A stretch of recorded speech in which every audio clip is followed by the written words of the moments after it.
Very good morning to all. In this lecture, we will discuss the next type of electric generator, that is DC generator.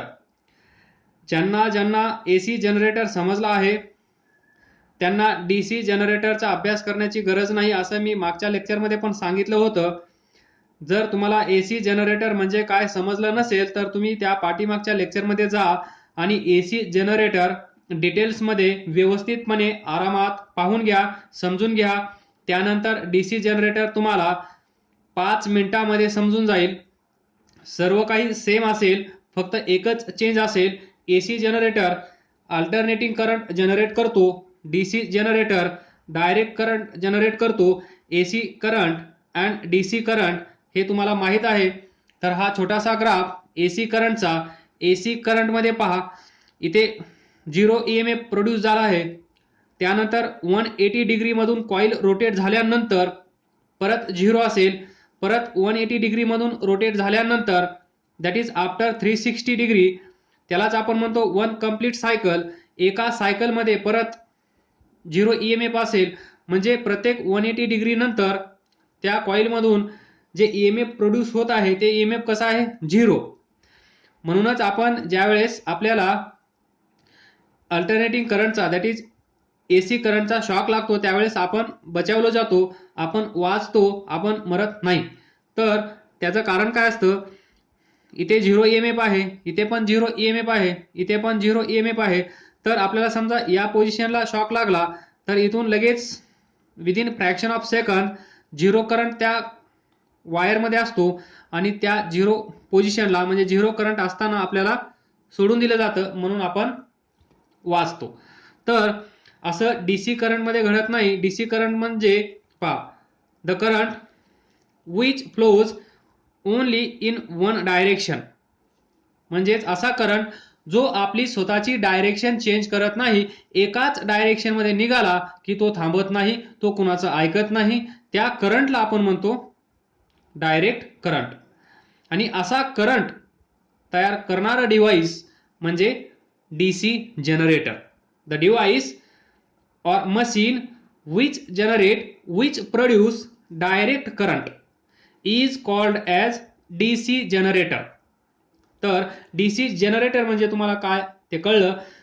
जो आपण sale पाहतो छोटासा dry sale, त्याच्यातून जो current आपल्याला भेटत असतो तो असतो DC डायरेक्ट करंट.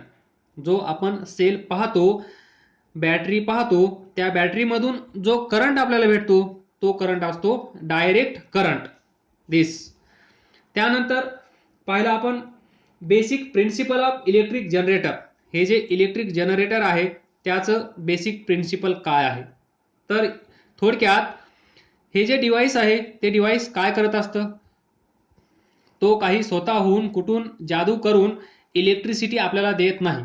आपल्याला माहित आहे law of conservation of energy, म्हणजे एनर्जी एका फॉर्म मधून दुसऱ्या फॉर्म मध्ये कन्वर्ट केली जाते हे आपल्याला माहित आहे. आणि हेच या इलेक्ट्रिक जनरेटरनी ओळखलं आणि त्यांनी फक्त आणि फक्त काय केलं, एक फॉर्म जो असेल एनर्जीचा त्याला दुसऱ्या फॉर्म मध्ये कन्वर्ट करून दिलं आणि आपल्याला वाटलं काय जादू केली या इलेक्ट्रिक जनरेटरने. तर जादू वगैरे काही केली नाही.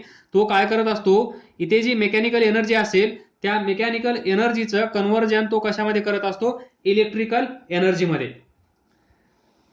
Mechanical energy into electrical energy, आणि त्यालाच आपण म्हणतो इलेक्ट्रिसिटी तयार झाली आहे.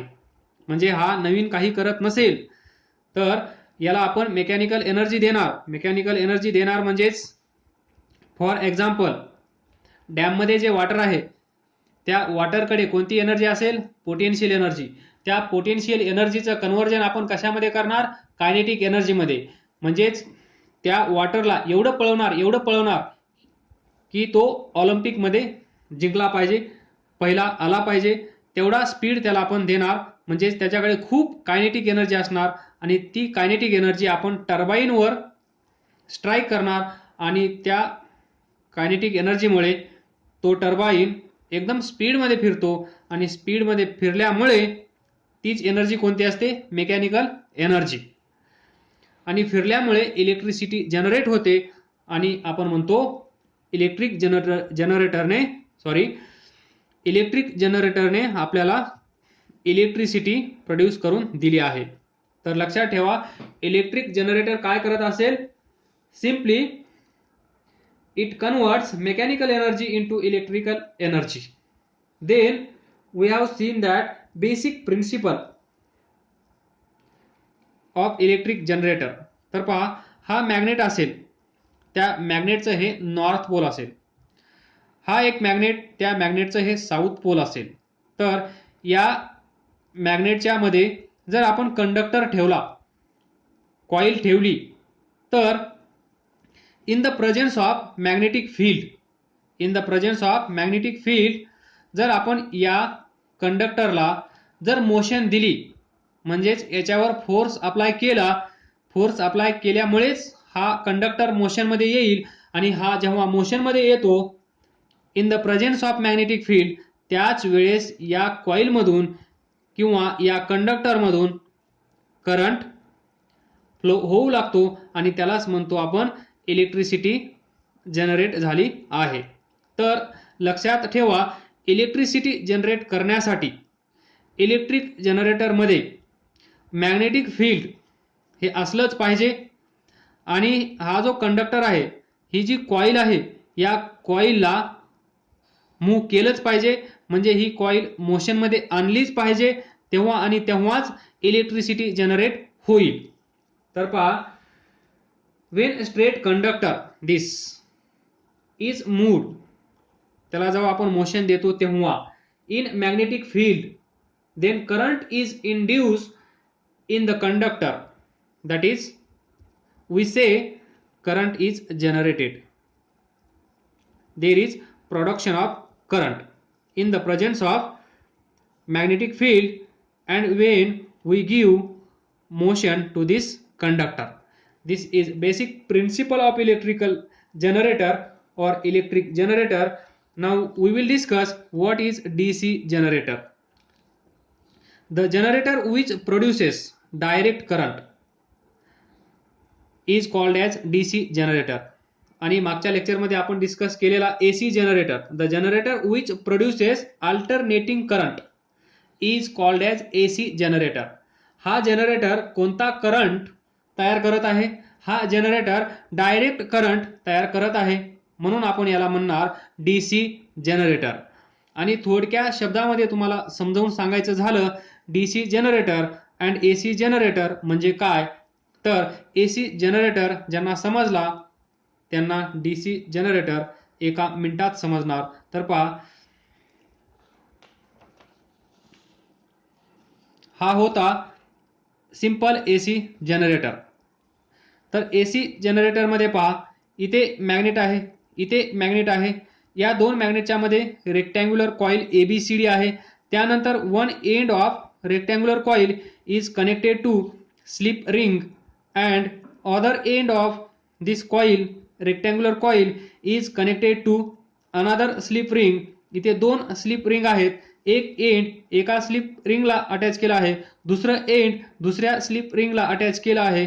आणि त्यानंतर या स्लिप रिंगच्या कॉन्टॅक्टमध्ये कार्बन ब्रश आहे, या स्लिप रिंगच्या कॉन्टॅक्टमध्ये इथे कार्बन ब्रश आहे, दोघांना दोन कार्बन ब्रश, आणि हे दोन कार्बन ब्रश यांच्या कॉन्टॅक्टमध्ये 24/7 असतात. किती? 24/7. यांच्यामधला कॉन्टॅक्ट ब्रेक होत नाही. ही स्लिप रिंग आणि हा कार्बन ब्रश यांच्यामधला कॉन्टॅक्ट ब्रेक होत नाही. या दोघांचा कॉन्टॅक्ट कसा असेल? 24/7.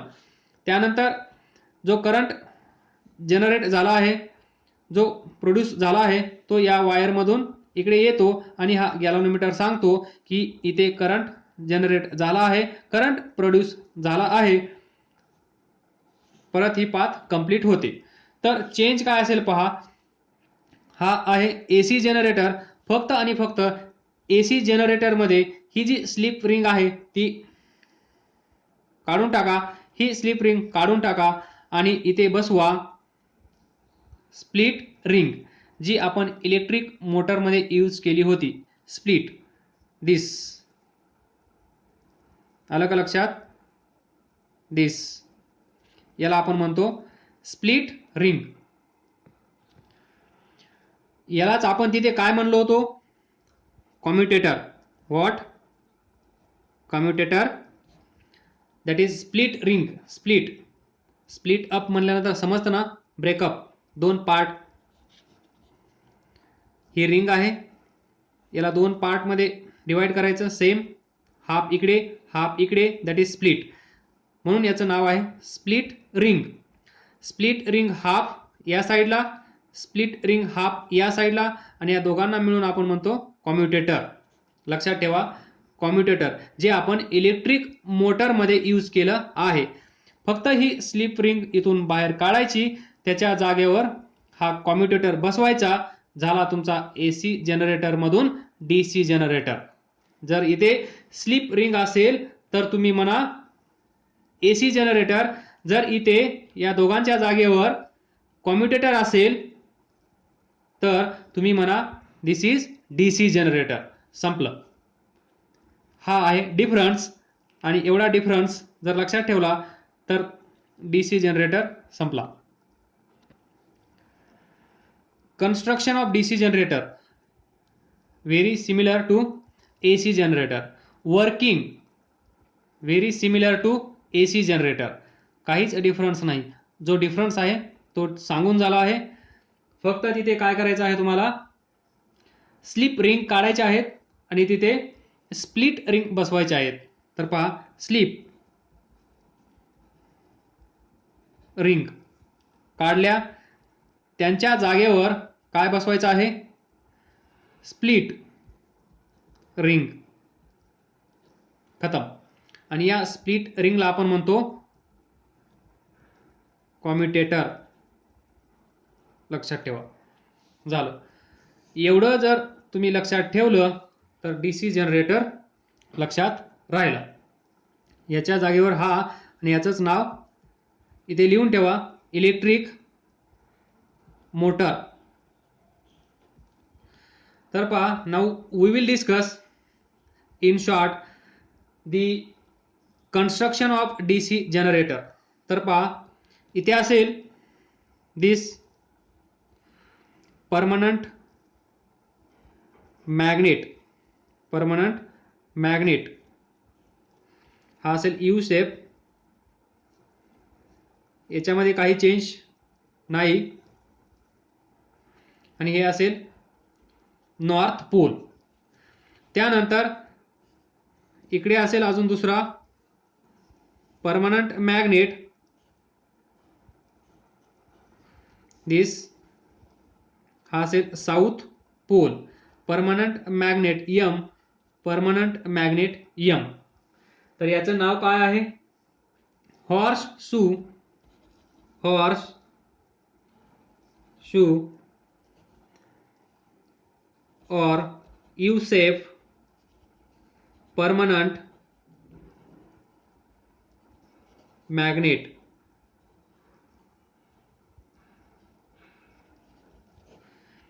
दिस. त्यानंतर या दोन मॅग्नेटच्या मध्ये तुम्हाला काय करायचं आहे, रेक्टँग्युलर कॉईल ABCD, ABCD ठेवायचे आहे. दिस इज कॉईल ABCD.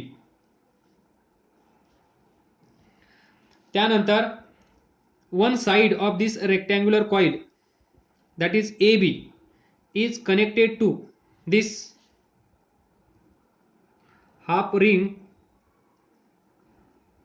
त्यालाच आपण म्हणतो स्प्लिट रिंग. हा नेक्स्ट हाफ, दिस. हे एंड या साईडला, हे एंड या साईडला. त्यानंतर कार्बन ब्रश, इथे एक कार्बन ब्रश असेल, त्यानंतर इथे एक कार्बन ब्रश असेल. तर याला जर आपण रिंग 1 म्हणलं, याला रिंग 2 म्हणलं, तर हा असेल B1 कार्बन ब्रश B1, हा असेल carbon brush B2, carbon brush B1. आणि या दोघांच्या मध्ये कोण असेल, जो सांगेल इथून करंट फ्लो होत आहे की नाही तो सांगणारा galvanometer. What is this? Galvanometer coil. तर पहा, this is construction of DC generator. Rectangular coil ABCD. त्यानंतर इथे असेल, समजा हा शाफ्ट असेल, तर या साईडला असेल सिस्टम, ज्याचा यूज करून आपण ही कॉइल अँटी क्लॉकवाईज डायरेक्शन मध्ये फिरवणार. अँटी क्लॉकवाईज डायरेक्शन मध्ये ही कॉइल ABCD फिरवणार. म्हणजेच रोटेशन ऑफ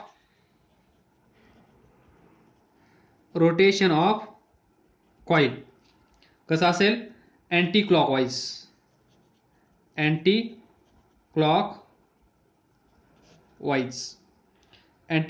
डायरेक्शन मध्ये हा शाफ्ट आपण फिरवणार आणि हा शाफ्ट अँटी क्लॉकवाईज डायरेक्शन मध्ये फिरवल्यानंतर त्या शाफ्टवर असणारी ही रेक्टँग्युलर कॉइल ABCD पण अँटी क्लॉकवाईज डायरेक्शन मध्ये फिरेल. म्हणजेच आपण इथे कोणती एनर्जी देणार?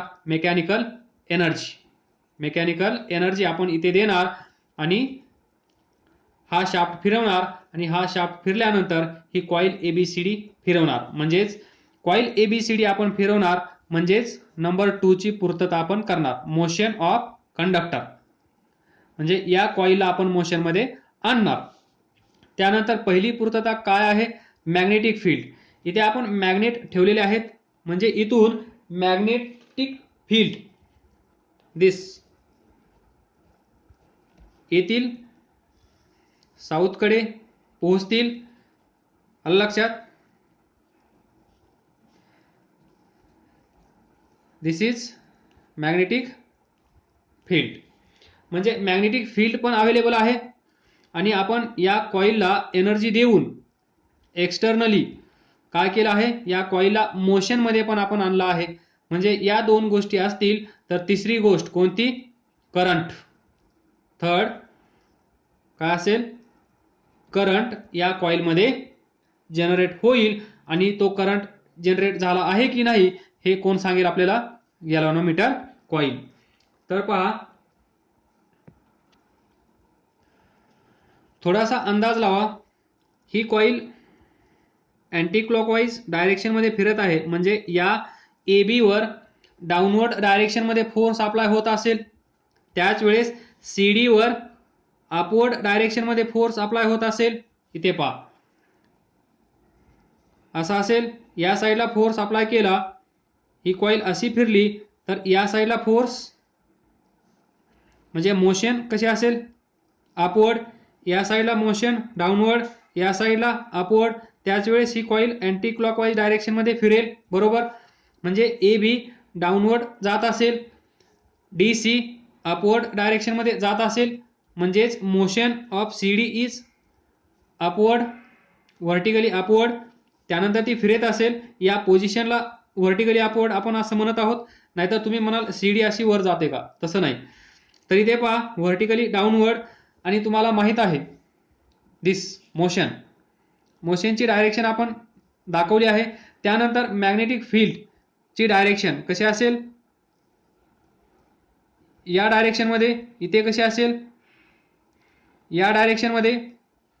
तर पहा, by using Fleming, which rule?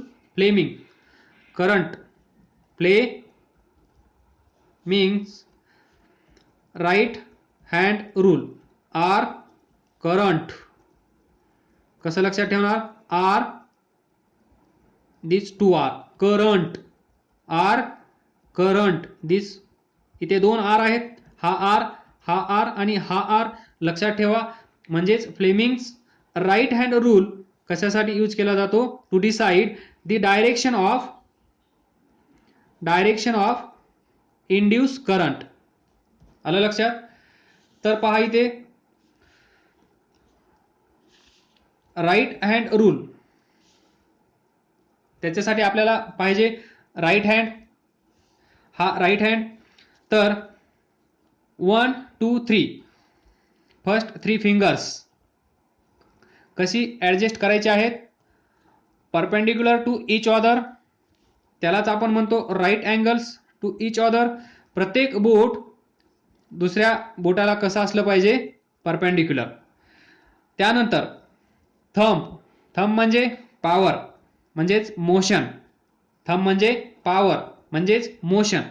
तर A B coil, he G coil आहे ए बी कोणत्या डायरेक्शनमध्ये जात आहे, डाऊनवर्ड. म्हणजे हा जो थंब आहे सध्या इथे व्हर्टिकली अपवर्ड आहे, त्याला काय करावं लागेल, डाऊनवर्ड. त्यानंतर मॅग्नेटिक फील्डची डायरेक्शन कोणतं बोट दाखवतं, दिस फर्स्ट, त्याला आपण कोणतं फिंगर म्हणतो, 4 फिंगर, 4 फिंगर. तर या 4 फिंगरची डायरेक्शन कशी असली पाहिजे, इथे या पेजनुसार लेफ्ट टू राईट, कारण magnetic field left to right डायरेक्शनमध्ये जात आहेत, त्यामुळे हे 4 फिंगर कसं असलं पाहिजे, या डायरेक्शनमध्ये, दिस डायरेक्शन. त्यानंतर थंब कसा असला पाहिजे, डाऊनवर्ड, तर त्याला असं 180 डिग्री मधून रोटेट करावं लागेल. तर पहा, त्यानंतर सेंटर फिंगर पहा, this finger indicates direction of magnetic field, direction of magnetic field. And then thumb indicates, thumb points in the direction of motion of coil, that is downward. Then center finger will give us direction of current. तर या page नुसार direction कशी आहे या फिंगरची, that is centre finger कशी आहे या direction मध्ये, दॅट इज इकडे, म्हणजेच या ए बी मधून करंट कसा फ्लो होत असेल, या डायरेक्शन मध्ये, या डायरेक्शन मध्ये, या डायरेक्शन मध्ये. तोच रूल आपण इथे अप्लाय करू शकतो आणि हे आपण एसी जनरेटर मध्ये केलं आहे. तर डीसी मधून करंट कसा फ्लो होतो, डीसी मधून या डायरेक्शन मध्ये. तुम्ही अप्लाय करा, एक्सपेरिमेंट करा, इमॅजिन करा, use here Fleming's right hand rule. You will get the direction of current from D to C, from D to C, आणि या साइडला from B to A, इथे D to C. तर पहा, इथे पहा, इथून करंट इकडे येईल, त्यानंतर इथे येईल, तो कुणाला भेटेल, सर्वात पहिलं ही जी हाफ रिंग आहे, हाफ स्प्लिट रिंग R1 याला भेटेल. त्याच्यानंतर इथून करंट कुणाला भेटेल, दिस कार्बन ब्रश B1 याला भेटेल. त्यानंतर इथे येईल, त्यानंतर तो करंट इथे येईल, त्यानंतर इथे, त्यानंतर इथे, त्यानंतर या कॉईल मध्ये जाईल, आणि कॉईल मध्ये गेल्यानंतर ही कॉईल कशी असते, अशी, इथे 0, दिस इज पॉइंटर, तर तो काय होईल, या डायरेक्शन मध्ये डिफ्लेक्ट होईल, म्हणजे सांगेल या कॉईल मधून करंट फ्लो होत आहे. त्यानंतर पहा, direction of current in CD कशी आहे, फ्रॉम D टू C, म्हणजे इथून करंट येईल in this way, this is the path. या कॉईल मध्ये करंट B टू A, या कॉईल मध्ये करंट D टू C. आलं लक्षात. अशा प्रकारे ही आहे path of current induce B पासून A, त्याच्यानंतर D, त्याच्यानंतर C या डायरेक्शन मध्ये. त्यानंतर इथे पहा, बाहेर B1 टू B2, हे कधी असेल, फर्स्ट हाफ रिव्होल्यूशन, जी सिंगल रिव्होल्यूशन असेल, दिस वन रिव्होल्यूशन. या हाफ रिव्होल्यूशन मध्ये करंट कुठून कुठे फ्लो होत आहे, B1 टू B2, इथे BA, त्याच्यानंतर D, त्याच्यानंतर C, BADC या डायरेक्शन मध्ये करंट या कॉईल मध्ये फ्लो होत आहे. त्यानंतर असं इमॅजिन करा, दिस ही सिच्युएशन म्हणजे ही ABCD हे आपण काल डिस्कस केलं आहे. शॉर्टमध्ये संपूया. ही कॉईल अशी रोटेट होईल. त्यानंतर फर्स्ट हाफ कंप्लीट झाला. त्यानंतर पहा AB या साईडला आली आणि CD साईड या साईडला आली, म्हणजेच हा C इकडे जाईल, C इथे येईल, D इथे येईल, A इथे येईल आणि B इथे येईल. त्यानंतर नेक्स्ट हाफ रिव्होल्यूशन सुरू होईल. त्याच्यामध्ये काय होईल पहा, CD इथे येईल, म्हणजे इथे पहा गॅप आहे, ही स्प्लिट रिंग पहा. या स्प्लिट रिंग मध्ये पहा, स्प्लिट रिंग कशी आहे अशी, म्हणजे हा गॅप जो आहे ज्यावेळेस या कार्बन ब्रशच्या समोर येईल त्यावेळेस त्यांच्यामधला कॉन्टॅक्ट ब्रेक होईल आणि ही स्प्लिट रिंग कॉन्टॅक्टमध्ये असेल त्यावेळेस कॉन्टॅक्ट मेक असेल आणि हा गॅप असेल त्यावेळेस कॉन्टॅक्ट ब्रेक असेल. म्हणजे ही कॉईल CD इथे येईल. त्यानंतर ही जी रिंग आहे R2 B1 च्या कॉन्टॅक्टमध्ये येईल. ज्यावेळेस हा D पॉइंट इथे येईल, हा C पॉइंट इथे येईल, म्हणजेच ही कॉईल 180 डिग्री मधून रोटेट होईल. त्यावेळेस ही साईड इकडे असेल, ही साईड इकडे असेल. तर दिस स्प्लिट रिंग R2 B1 च्या कॉन्टॅक्टमध्ये येईल. त्यानंतर ही स्प्लिट रिंग R1 B2 च्या कॉन्टॅक्टमध्ये येईल, म्हणजे इंटरचेंज. ही रिंग या साईडला, ही रिंग या साईडला पुढच्या हाफ रिव्होल्यूशन मध्ये. म्हणजेच त्यानंतर पहा CD इथे आल्यानंतर आपल्याला माहित आहे ज्यावेळेस कॉइलची साईड इथे असेल त्यावेळेस करंट कोणत्या डायरेक्शन मध्ये फ्लो होतो, दिस टू दिस. AB इथे येईल, म्हणजे AB मधून करंट कसा फ्लो होईल या डायरेक्शन मध्ये. CD ज्यावेळेस इथे जाईल त्यावेळेस CD मधून करंट कसा फ्लो होईल या डायरेक्शन मध्ये. आणि इथे पाहता CD B1 च्या कॉन्टॅक्ट मध्ये येईल. CD एकच टार्गेट करा, CD इथे आली, म्हणजेच B1 च्या कॉन्टॅक्ट मध्ये कोण आहे आता, B1 च्या कॉन्टॅक्ट मध्ये कार्बन ब्रश B1 च्या कॉन्टॅक्ट मध्ये CD आहे. सुरुवातीला AB होती, इथे पहा AB स्प्लिट रिंग R1, त्याच्यानंतर कॉन्टॅक्ट मध्ये असेल दिस B1. म्हणजे हे सर्किट कसं आहे, दिस साइड R1 आणि B1 हे सर्व एकमेकांना जोडलेलं आहे. पण ज्यावेळेस ही कॉईल 180 डिग्री मधून रोटेट होईल, म्हणजे CD इकडे जाईल, त्यावेळेस B1 च्या कॉन्टॅक्ट मध्ये कोण येईल, R2. येतंय लक्षात नाही आलं तर त्याच दिवशी विचारा. R2 ही स्प्लिट रिंग B1 च्या कॉन्टॅक्ट मध्ये येईल आणि ही स्प्लिट रिंग R1 B2 च्या कॉन्टॅक्ट मध्ये येईल. तर पहा त्यानंतर CD इथे असेल असं इमॅजिन करा. तर पहा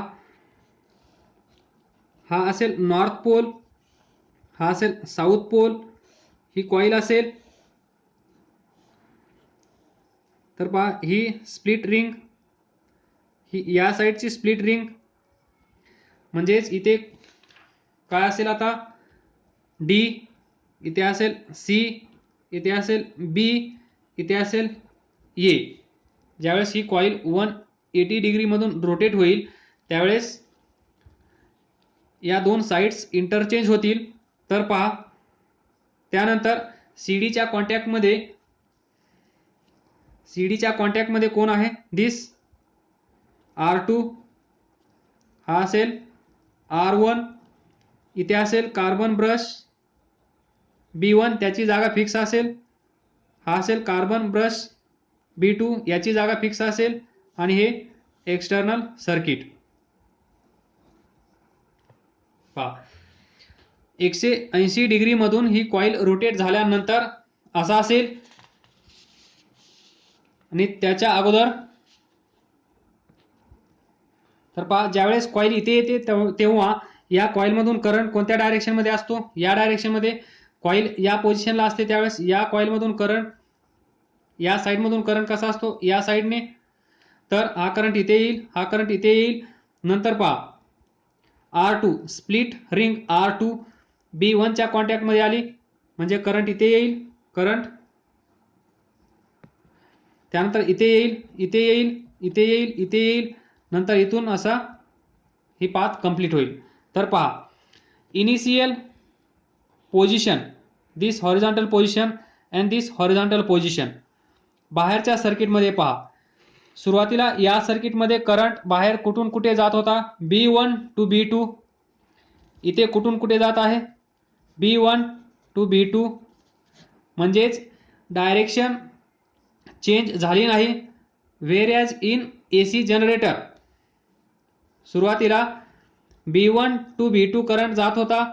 180 डिग्री मधून कॉईल जेव्हा रोटेट झाली तेव्हा B2 to B1 he path होती त्या करंटची. सुरुवातीला 0 टू 180 डिग्री, नंतर 180 डिग्री टू 360 मध्ये ही पाथ होती आणि सुरुवातीला ही पाथ होती. म्हणजेच डायरेक्शन ऑफ करंट चेंज झाली होती AC जनरेटरमध्ये. पण इथे पहा, सुरुवातीला पहा direction of current B1 to B2 पहा इथे पाथ, आणि इथे पण पहा 180 डिग्री मधून रोटेशन झाल्यानंतर ही या बाहेरच्या सर्किट मधून जाणारा करंट त्याची डायरेक्शन चेंज झाली का, नाही. Before 180 degree B1 to B2, after 180 degree B1 to B2, म्हणजे डायरेक्शन ऑफ करंट चेंज झाली नाही. ते आपण लिहू शकतो, direction of current does not changes. आणि जो करंट डायरेक्शन चेंज करत नाही, जो करंट डायरेक्शन चेंज करत नाही त्याला आपण कोणता करंट म्हणतो, DC करंट. म्हणजेच इथे कोणता करंट जनरेट झाला आहे, कोणता DC करंट जनरेट झाला आहे, DC करंट प्रोड्यूस झाला आहे. म्हणूनच या जनरेटरला आपण म्हणतो DC जनरेटर. जे पण काही डिस्कस केलं नसेल ते सर्व AC जनरेटरमध्ये तुम्हाला अवेलेबल असेल. तिथे तुम्हाला सर्व डिस्कशन डिटेल्समध्ये भेटेल. इथे परत त्याच गोष्टी डिस्कस करण्याची गरज नाहीये. जे काही इथे डिस्कस केलं नसेल, जे महत्त्वाचं आहे ते डिस्कस केलं आहे. ते सर्व तुम्ही AC जनरेटर व्यवस्थित करा. DC जनरेटरमध्ये महत्त्वाचा डिफरन्स सांगून झाला आहे. आणि तरी पण कोणाला काही डाऊट असेल तर तुम्ही विचारू शकता. अभ्यास करत राहा, पुढे जात राहा. All the best. थँक्यू. थोडक्यात डिफरन्स लक्षात ठेवायचा असेल तर पहा, स्लिप रिंग आहेत AC जनरेटरमध्ये, स्प्लिट रिंग दॅट इज कॉम्युटेटर आहे DC जनरेटरमध्ये. एवढा डिफरन्स लक्षात ठेवला तर एक्स्ट्रा अभ्यास करण्याची गरज नाही. थँक्यू.